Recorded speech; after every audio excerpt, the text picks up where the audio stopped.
Oh, man. Hey, everybody. I hope I hope you're doing well. Um, I thought for a long time, I, I I thought for a long time about whether or not I should record anything or say anything or whatever. Because the problem with being a content creator is what what we produce is the show. And there's a healthy chunk of people who would rather there not be people attached to it, like personalities. Um, I've been there. You have a favorite YouTuber, you have a, you have a favorite podcast, you listen, and then they say or do something that it's like, oh, come on, I didn't want to know that about you. I I grew up a wrestling fan. Uh, Anybody who has talked to me for any length of time knows that, right? That's water, not like vodka or something. I thought about it, but it's just water. And Mark Calloway, The Undertaker, was my favorite wrestler since I was like 12 years old, all the way up through his retirement. Just guy, guy was solid, right? No weird accusations behind the scenes, no history of abuse, no steroid controversies, no, so in wrestling that's pretty rare. It's like following someone in MMA, right? um and they just have a squeaky clean reputation. They're a human, but like they're fine, you know. And then he does this video with Trump, and it's just, it it hurts, right? So I know that no matter what I say, it's going to be, it's going to piss someone off. It's going to disappoint someone. And in America, we are a two-party system. There are other parties, but they could not matter less. And I wish it were different. I do. Um, if you vote for the Green Party, if there's a third party that's your favorite, they account at the best of times for 0.1 or 0.01 of the total votes, right? The lion's share goes to the two main parties because it's just where all the money is, right? I'd never heard of Jill Stein, and that was the largest third party person. But they don't have the resources, they don't have the money, and they never will, because politics is about, money. It costs billions of dollars to put up billboards and radio ads and all that stuff. So here's what I want to do in this video. I'm going to talk for a little bit about politics, and it's going to piss someone off, and that's fine. And then I want to talk about the show, because that's what I want to try to focus on, because that's what I have control over, and it's what I could do to make someone feel better out there. And then we're going to wrap it up real quick. I have no idea how long this is going to be. If I speak slowly, it's because I'm really trying to I'm trying to gather my thoughts and not just say things. I grew up in a household where people just say things. So when things get tense, I get quiet, because it's like Mass Effect dialogue options. Like there's a bunch of different options, and I'm like, okay, let's try to pick the one that's the most productive. Because I would, if there was a way I could just scream one prolonged, mighty roar and get all of my thoughts and feelings out, I would be doing that. But that's just not how things work. So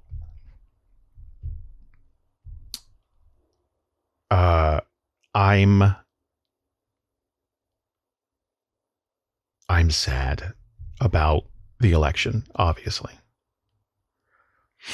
I wish it would have turned out differently.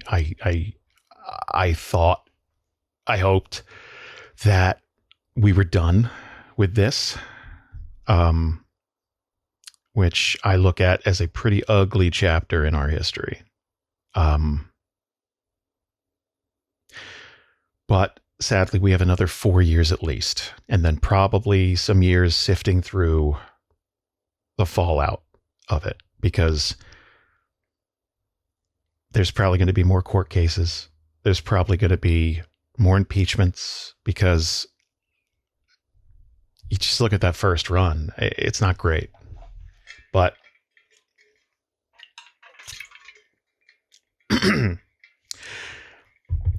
I sat back. I had to drive to Maine day before yesterday. And it's like a 15-hour total drive, right? 6.5 hours up, 6.5 hours back, plus stops for gas, quick bite to eat, a gas station McMuffin, that type of thing. So I had a lot of time to think. And I just wanted to turn a camera on and just yell for 6 hours, but that's not very productive. And I only have so much battery life in my phone, and no one would want to sit and watch that. I don't know if anybody's going to sit and watch this, but what I'm seeing a lot of right this second is the obvious stuff, the gloating, which would have happened if Kamala had won. There'd be a lot of gloating, which I think a lot of it would just be a relief, a celebration, all that stuff. But no matter who wins, that's going to happen, right? There's going to be some amount of gloating. But what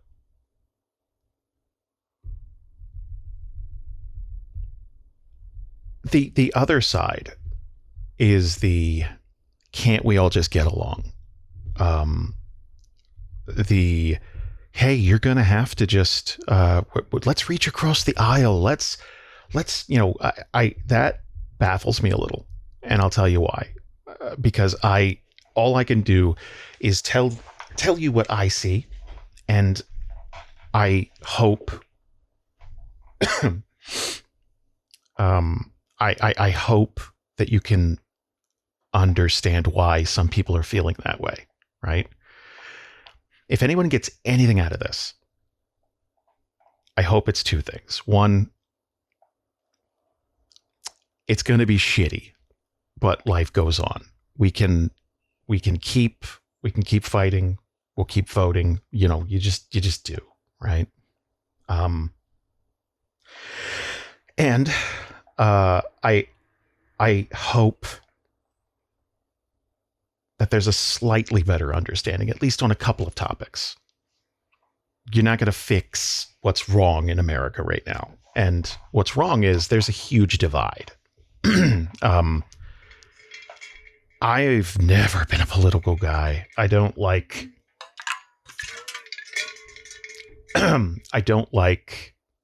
to follow politics because it's frustrating.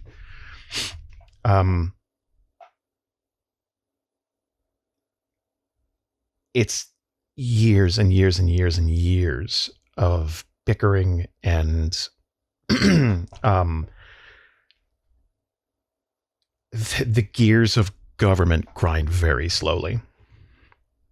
And unless someone does something drastic, then very little gets moved forward. It takes a very, very long time to build something, and it doesn't take a long time to wreck something, right? And I think that's what I think that's what a lot of people on the left are concerned about.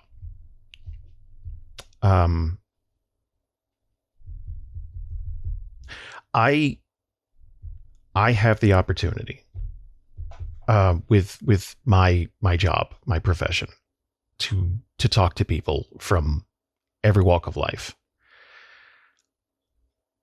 I grew up in Jersey. It is the butt of many, many jokes. I've made jokes about Alabama, Louisiana, Kentucky, Tennessee, that kind of stuff. Like I've made jokes about the South, and then Florida. Some of my best friends are from Florida, but they know it's Florida. But a couple years back, we moved to a very small town in New York called Hancock. And I can guarantee you right now, if you pull up satellite views of Hancock, you will not be able to get down our main street, our one main street, without seeing more Trump flags and memorabilia and merchandise than you can count on two hands, right? Because it's a small town and it's rural. And it's just the way it is here. But going hand in hand with that, it is just aggressively. I've never purchased any merchandise for any candidate. I don't think you should worship a candidate. I think candidates are meant to be temporary. You're supposed to listen to what they have to say and vote for the person you think is going to get the most good done. Good being subjective, like what you would deem as good. And then they're meant to ride off into the sunset. They're not meant to be permanent fixtures. That's the entire point of our governing body, the system, like how it was set up, founding fathers, blah, blah, blah, right? And I have never seen so much worship for a candidate. And there's been 9 years of this. It is exhausting. And it's scary from our side. I'm, for the purposes of this, let's just say the right and the left. There's a gradient. It is very complex, but just for this, let's say the right and the left. Okay. I'm going to be doing this both ways. If you're on the right and you're watching this, thank you for getting this far. I get it. From your perspective, some liberal douchebag is talking about the person you voted for and you probably hate it. I get it. I understand. Who am I, right?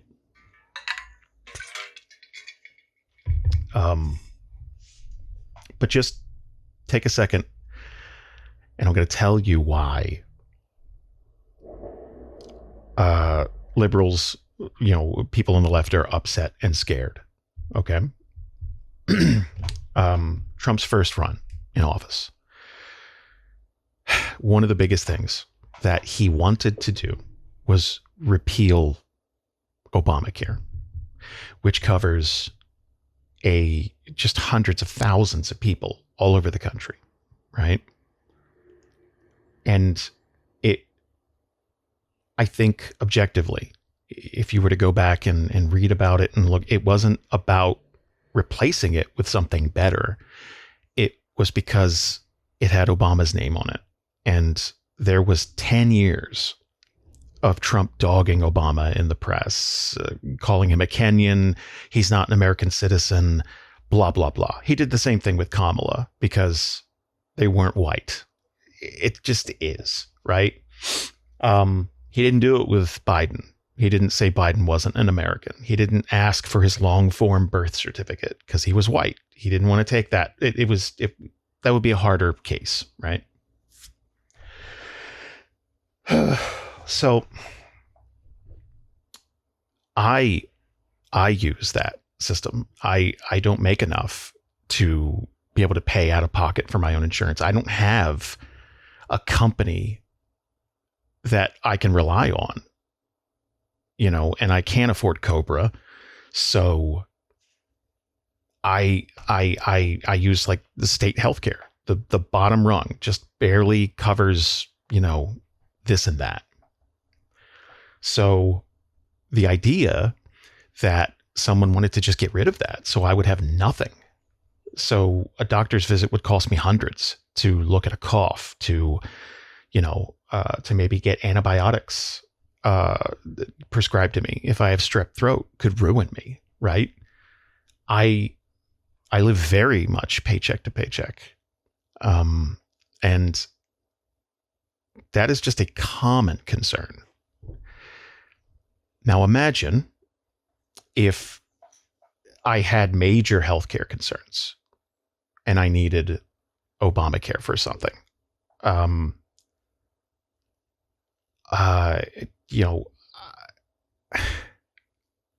That's such a base level concern that I think everyone in the country can understand.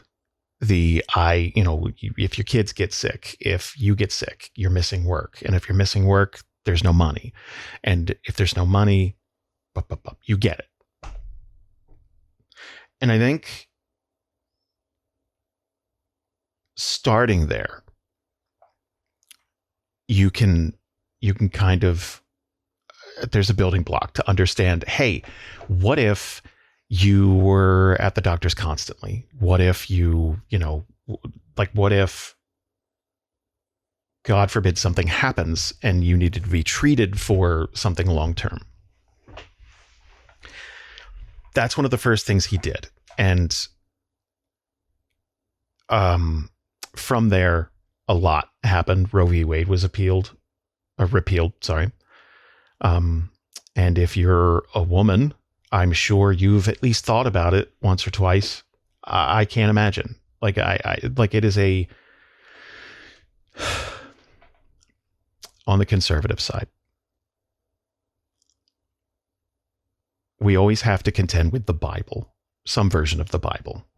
And it's frustrating because I wouldn't hold up a textbook from the 70s and say, well, in here it says there are 48 states or some shit.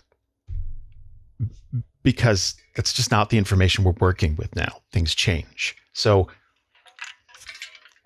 arguing against a 2,000-year-old book written by many people over the course of years that we're only paying attention to parts of is really, really frustrating. And going back to me getting to meet people. Every year at DragonCon, I get to hang out with people I've known for years. I get to meet new people. And I think that's one of the key ingredients missing for a lot of conservatives. The idea of being trans, being gay, being, these are foreign concepts. They can be filed under they. You know what I mean? Someone can tell you, yeah, they're putting litter boxes in schools because people are cats now. You could say that because it's a foreign menace, right? You could just say they. Like, I don't know anybody like that. So boom, it must be, if you know gay people, if you know trans people, if you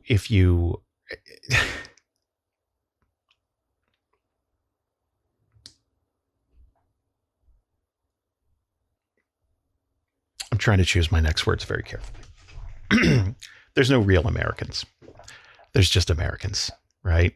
If you're here, we're all just Americans. So we all have to worry about the laws that are put in place. And if you're conservative, what were you worried about in the last 4 years?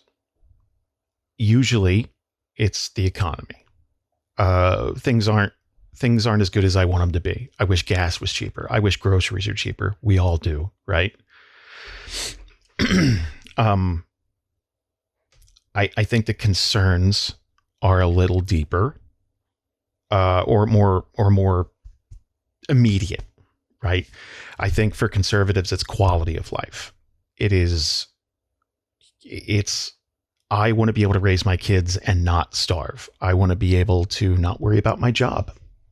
I want to be, I want to know that work will be there because I need it to survive.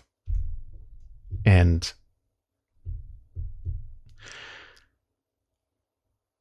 with the repeal of something like Roe v. Wade, which has been on the books for decades now,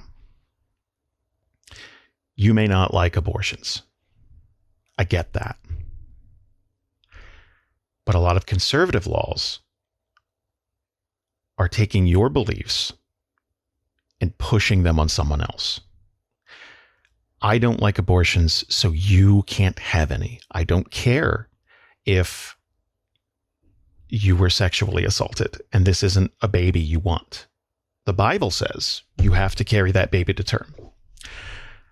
I don't care if there's a medical reason that you may need to get an abortion because it is too taxing on your body, or there's a health risk. The Bible says. And that's just one law. There's an entire sect of conservatives that believe trans people don't exist and shouldn't exist when they do. So getting some kind of gender affirming care, getting any medical treatment. I think if a lot of conservatives had their way, that would not be a thing.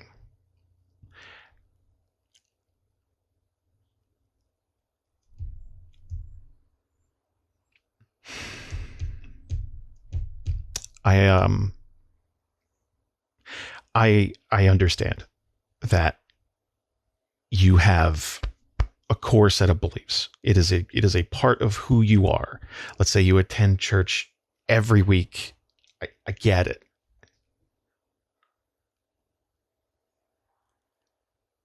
I just want you to understand why someone on the left might be scared about the next 4 years and beyond. The Supreme Court is kind of our ultimate body to decide on things like that. That's how Roe v. Wade was repealed, because our system is red team, blue team. And there are some Supreme Court justices that are getting ready to retire any day, any year now, right? And if we have more conservatives than we do liberals, however you want to put it, it decides a lot for the next several decades, right? And I try not to panic, but there's very much a part of me that thinks, okay, so what's next? Is gay marriage next? Do you want to get rid of that? Dumb shit like legal weed. I don't particularly care, but there's a whole bunch of people like that's been an argument that's been around for decades. There's so many things. And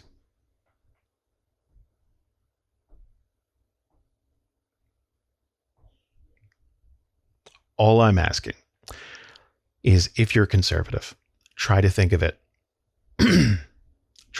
from that side. It is, if someone were targeting your quality of life, if someone were saying one of your kids doesn't have the right to exist, they shouldn't be this way, right? You would take that very personally, and you'd be scared. So just try to listen to that.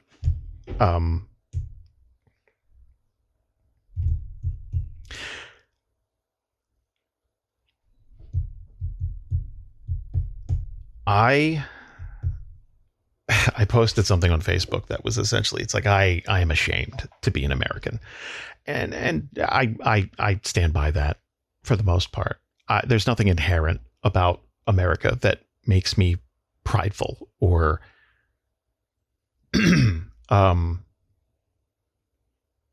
that there's nothing about it that I see a country that doesn't take care of its own. I see a country that would elect someone and not listen to the words they say and pay attention.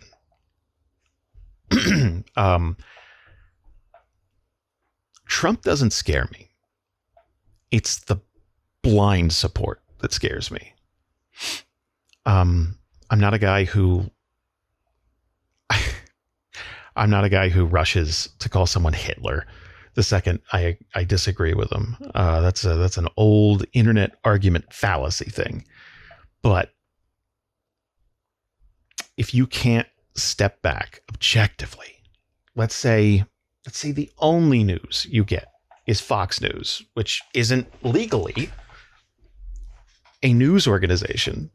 They are filed under an entertainment organization because the things they say mostly aren't true.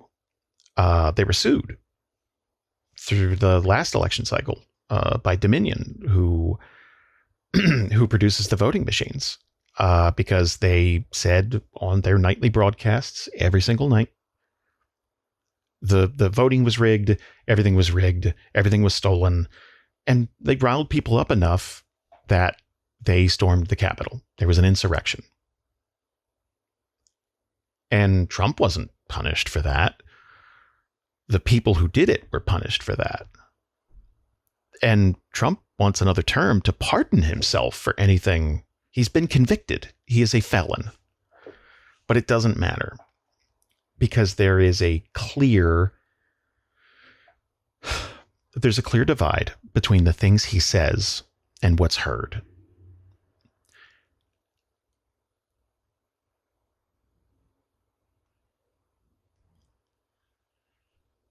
To be clear,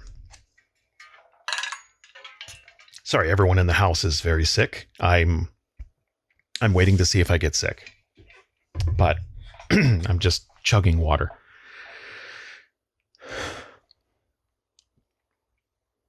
The reason Trump won again is so simple. It's on the face of it, right? Let's say that the election wasn't tampered with, which I don't know if it was or not. If you're asking me if it's a possibility, yeah, totally. Absolutely. 2016, there was proof of, tampering, just social media stuff. Not direct votes, but just the way people see things. And the fact that, Elon Musk is set to get a fuckload of power now because he was promised, Trump basically promised, hey, I'm going to give you the ability to help shape laws for your businesses, which if you don't see how that might be a problem, holy shit. Elon Musk is a guy who has changed safety regulations before. Size of mirrors on his car, the amount they push for it in places they are to save money. And these are rules that all car companies have to follow. But if you don't see where a businessman getting a place of power to change the very laws that govern their businesses isn't a conflict of interest, I don't know what to say. It's just, it's so on the face of it. It's so evil on the face of it that Jesus. But okay. Putting all that aside, right?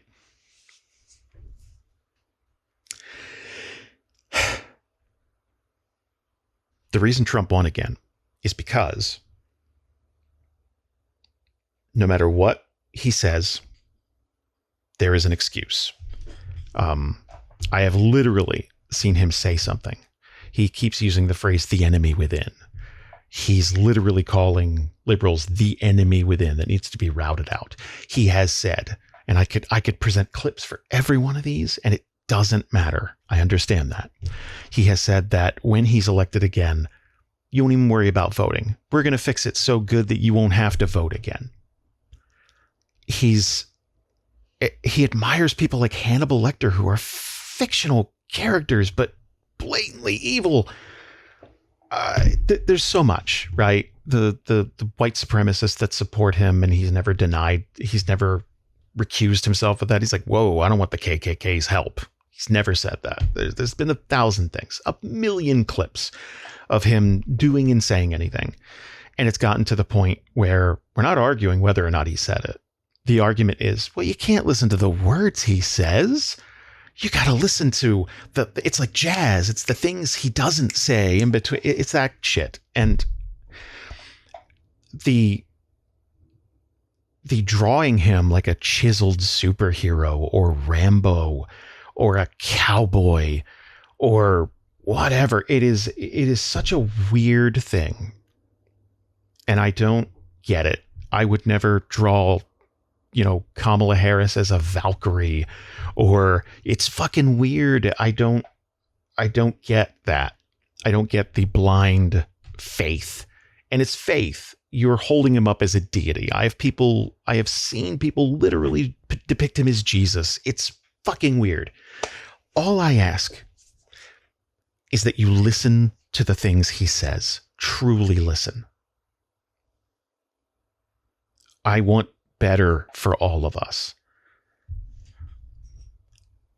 Trump is not the best that we could get, obviously. I don't think anybody would debate that. I hope. But yeah, the man's been bankrupt 6 times. Almost every business he's ever started has failed at some point. He's a family man who's on his 3rd wife.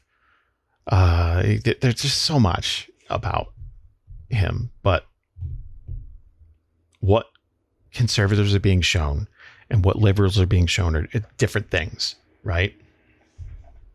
So I can understand the divide. I get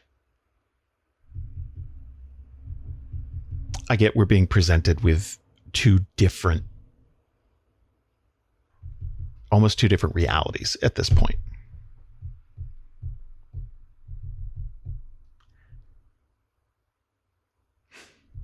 This is the part where I could just talk for so long. I don't want to.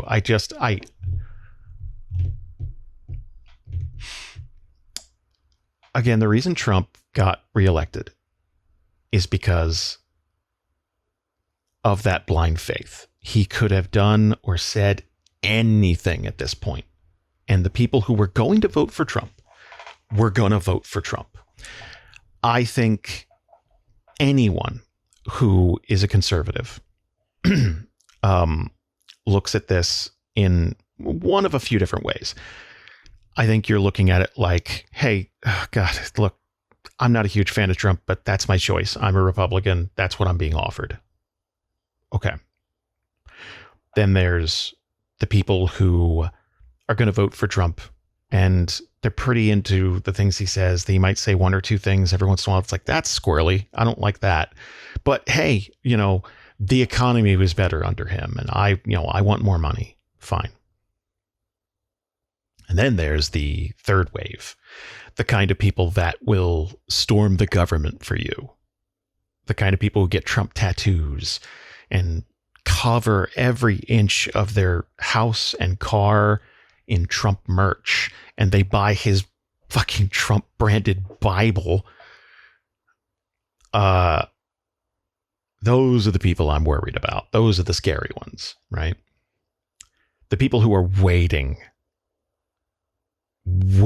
for something to happen so that they have an excuse for violence. Those are the people I'm worried about.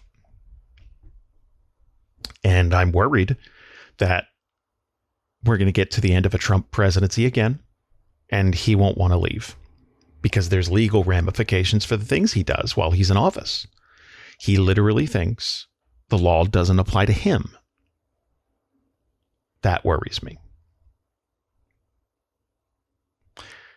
But that hasn't happened yet. And we just have to keep our eyes and ears open and just hope that it doesn't come to that. Liberals, bring it in.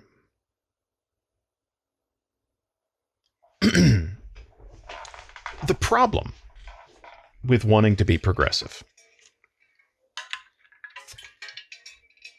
The problem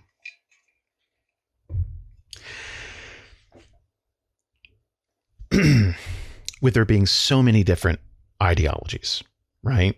On the left, there's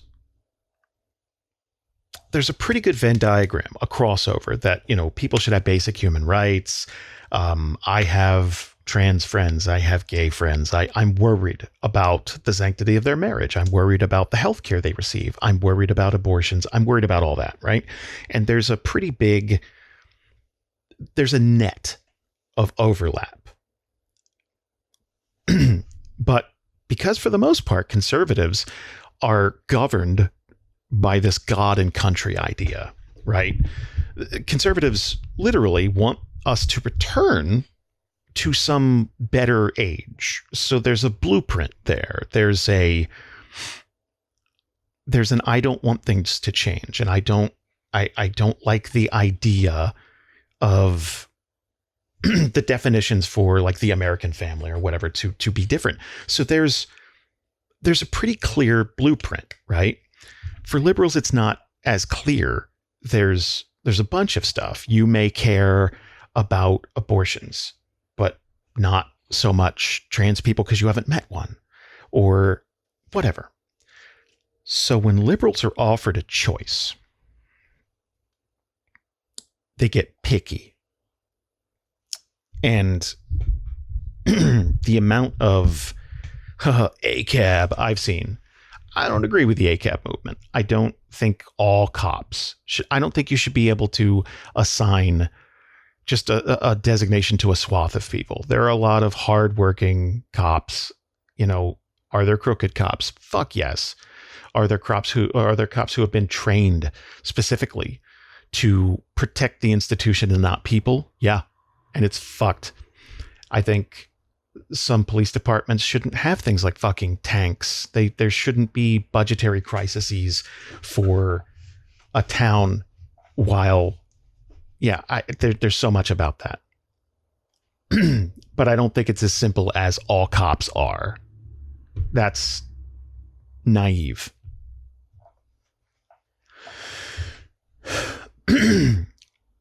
But liberals tend to get picky about their choices. I've never been presented as someone who's voted, I've never been presented with a candidate that ticked every box I've ever wanted. You just haven't. Obama came pretty close because it actually felt like something was getting done. But no, you're never going to be presented with something. So liberals got picky. They got picky in 2016 because most of them wanted Bernie. You didn't get Bernie. You got Hillary. Is Hillary my first choice for anything? No. Is Biden my first choice? No. But that's what we get. So I think conservatives are much better at supporting someone, even if personally there'd be things that I would be worried about. It just doesn't matter to most conservatives. That's the guy. We're going to vote for that guy. And I think liberals forget that if you don't vote, it's very strange. I'll see liberals who are so dead set against Trump, hate him, right? And still just not vote because the candidate they're being offered isn't their knight in shining armor, isn't everything they've ever wanted. And it's a lesson I feel like liberals have to keep learning every 4 years. And it's so odd to me. And maybe we'll see in 2028. I don't know. What I want to say to close this out, right?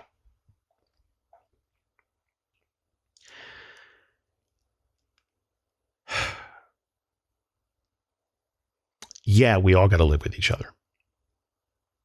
And there's so much of me. After all the fucking Kid Rock shooting Bud Light cans and the fuck your feelings and you're a snowflake and fuck Joe and the hoe and all this stuff I see every day in this town. And it's like that in small towns across the goddamn nation. So having someone on that side suddenly say, hey man, we're all brothers. We need to get, it is laughable. And I want to push back against that. I really want to, but it's not helpful.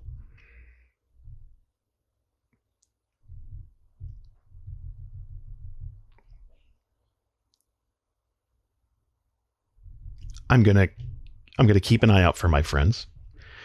I'm going to keep an eye out for what I can do to help, which is usually just vote.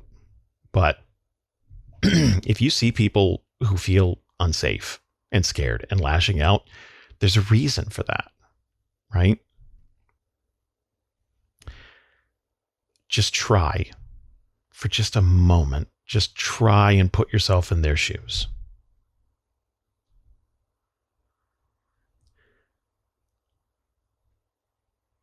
We're going to be speaking for the show, right?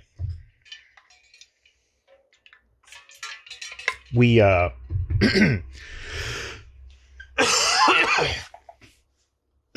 so sorry. I can already feel my throat like closing up. So that sucks. I talk for a living. I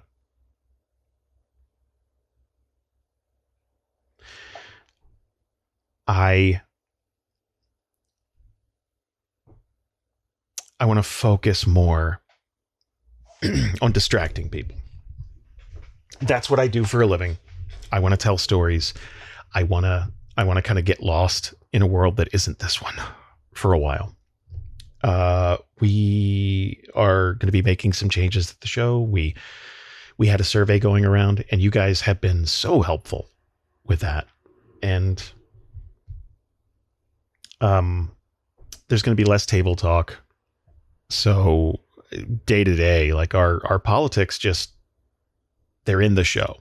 They're in its DNA because it's not a product. It's us. Every time you hear us talk on the show's almost the byproduct, right? It is tied up in so much of who we are and what we want. It is our personality. So yeah, our politics leak into it, but we're going to try to, in the new arc, we're going to try to keep table talk down to a minimum and make it more story based. That being said, it's no secret. We're not, I don't think it's a mystery on where we fall. And we have a really eclectic cast, I think. We have people from pretty much everywhere in the country. And we've had cast members stretching back to, 2012.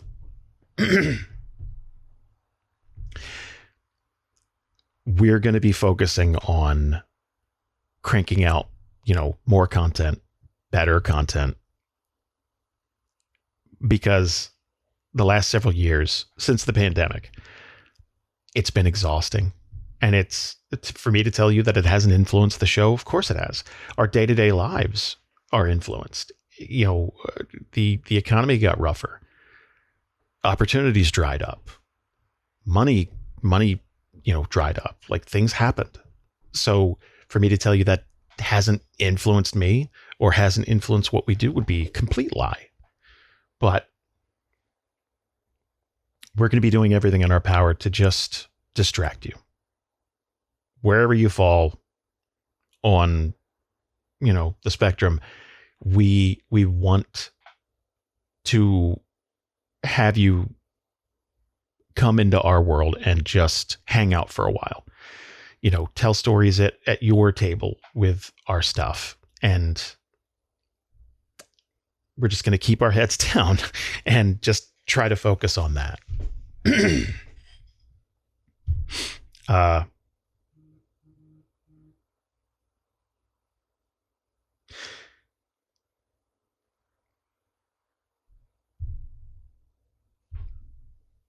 God, I wish I was more eloquent in situations like this, because my brain works so much faster than my mouth, which is by design. Like I said, I grew up in a household where people just said things, and it was usually just the worst, most hurtful thing you can think. And I don't want to be that person.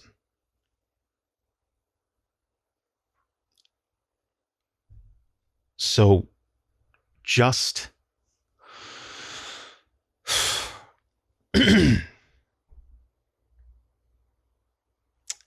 I know if you're a liberal, I know that it's been a rough 9 years, and it's going to be a few more rough years.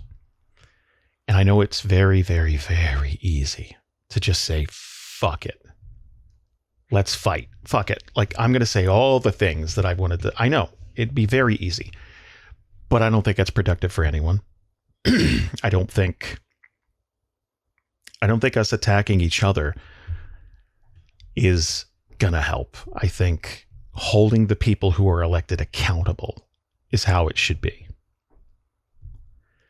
So when the person literally running the country is telling you, it's not my fault, it's your neighbor, it's this person, it's immigrants, it's blah, blah, blah. It's the buck stops with you if you're in charge. If something's wrong with our show, it's my fault because I'm the one in charge. If the story isn't good, if people aren't having fun at the table, if I don't know the rules, it's my fault. I wanted to put myself up to be the one running things. I am responsible. That is the way it should be. If you're at work and someone gets hurt or something happens, you turn to the person in charge, whoever the manager is, supervisor, boss, whatever. It's their fault. That's just something I'd like people to keep in mind. But I'm going to stop talking now. If you got through that, I don't know if this makes anyone feel better. I don't. And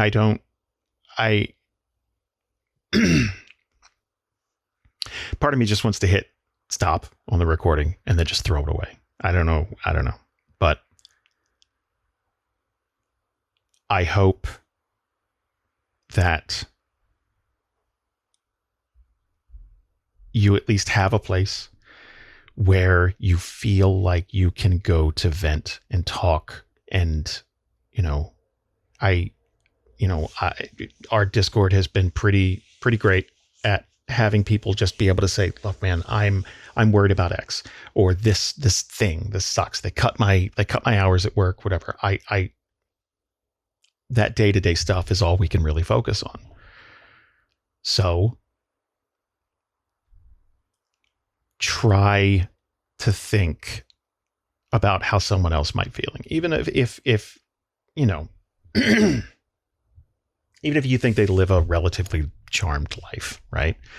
Just try to think about how they're feeling and structure what you say based on that.